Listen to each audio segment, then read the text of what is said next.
Chuck Smith. I started leather carving in 1948. I got started doing leather work while I attended junior high school in North Hollywood, California. I've done leather work now for 51 years. I've enjoyed it. I started out originally as a hobby and soon found out that I could make a little side money doing leather work. So I continued on doing that from 1948 until about 1951 or 52. And during my high school years in the early 50s, I spent time working with a gentleman named Lad Haverty at his shop, and did some production belts and a few saddles and a few small projects. And I went on through the years with the different leather guilds and that. And then I kind of slowed down on my leather carving for a few years while I was starting to raise a family. But I always found time sometime during a year to spend time carving leather. So about 1970, I started to get a little more active again on carving holsters and that. And I carved a few holsters for Arvo Ojala, who was doing the fast draw rigs in the Los Angeles area for the movie stars. And I guess kind of one of the reasons I stayed with leather work was basically in kind of the movie business. I first learned leathercraft, like I said, in 1948, while attending junior high school. And I was raised in a neighborhood where the Western B movies were being made. I soon became a newspaper boy for my first job and delivered newspapers to Nudie Cohen. Nudie Cohen owned Nudie's Rodeo Tailor, who made all the movie stars' clothes at that time. I always liked the Western stuff, so I got into the Western floral carving. I spent a lot of time researching as a kid, and I took a few lessons from Joey Smith and Lad Haverty. And then when the Leathercraft Guild was formed in 1951, I soon started attending meetings there where we had individuals like Cliff Ketchum, I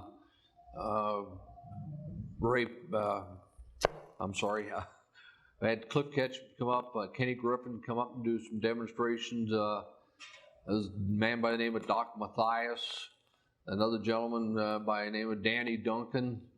The whole Los Angeles area was filled with the leather industry at that time before it started expanding across the United States.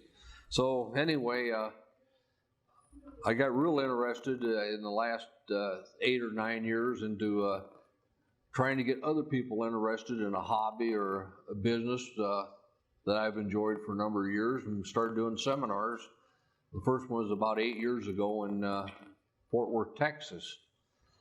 Since then, there's been another number of other people that have done seminars, and I think it's helping the industry grow. So about 5 years ago, we decided to start making a few leather tools and promoting them.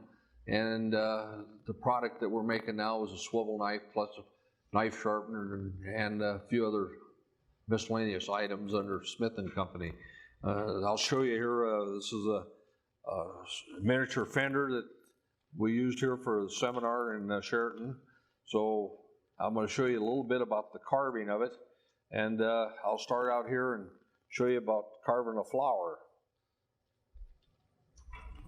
I'll carve the base of it in first.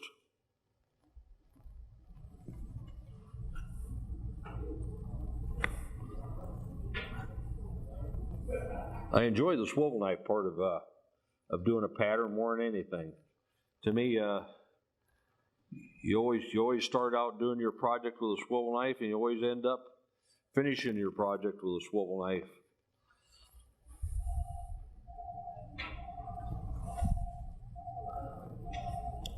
We have a number of leather carvers today that worked in this seminar in Sheridan, Wyoming with us, and we called it the Gathering of the Masters.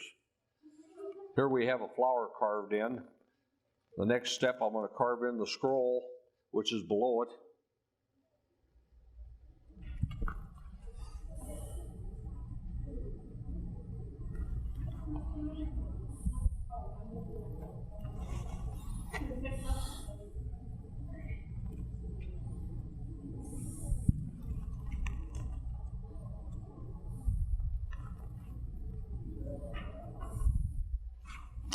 This is a pattern that I drew especially just for using here at this seminar.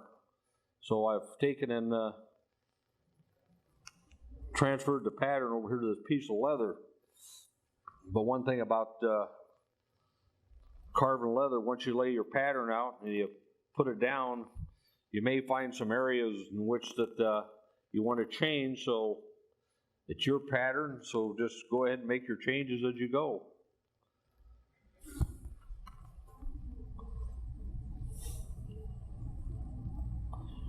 You always want your leaves to kind of flow down into a narrow point like a perspective mark. The style of leather carving that I do is, some people consider it the Hollywood style, which actually is a takeoff probably of a lot of it out of Porter's of Phoenix, where a lot of the carvers came over to the Hollywood area in the early years and did a lot of saddle work over the Los Angeles area. So we had Bolin saddlery there that gave a lot of influence. We had Cliff Ketchum at Sanford Valley saddlery. That was a lot of influence in the leather carving industry. And that was basically in the early 50s. As I see it, the leather industry has changed a lot in the last 20 to 25 years. When I first got started carving leather, we always looked at it as a way of making a living. And if he was going to carve a saddle or he was going to make something that he was going to make a living at, you had to find a way of getting it done in a hurry. So we would use approximately 8 to 10 tools in any project that we wanted to stamp and put the impressions in the leather. Today, there's been more and more artistic development in the leather carving where more tools are used. This particular fender here that I demonstrated with today, I used probably somewhere in the neighborhood of 18 to 19 tools in stamping it. One tool can be used in one little area and just highlight everything. So I hope you enjoy what I'm showing you here, and we got a number of other leather artists you're going to be watching today, and enjoy it, and keep track of this gathering of the masters. Thank you.